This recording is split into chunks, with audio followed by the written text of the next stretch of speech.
Toujours aucune trace des 400 migrants disparus en Méditerranée. Le mystère reste entier après le naufrage d'une embarcation de fortune survenue dimanche et rapporté par des survivants débarqués dans le sud de l'Italie. Depuis quelques jours, les centres d'accueil italiens sont submergés par des arrivées massives d'immigrés et de demandeurs d'asile. Les associations humanitaires dénoncent l'incurie des autorités européennes.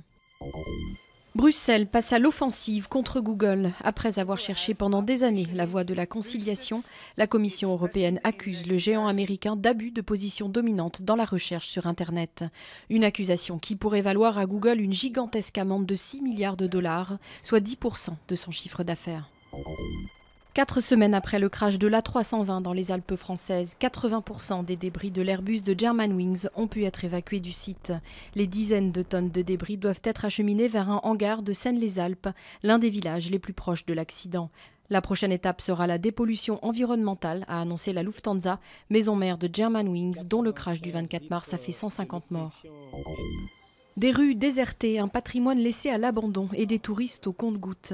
La vieille ville de Tripoli est victime de la guerre qui sème le chaos dans le pays depuis la chute de Kadhafi. L'ancienne cité phénicienne a longtemps été un grand centre commercial qui comptait jusqu'à 22 marchés.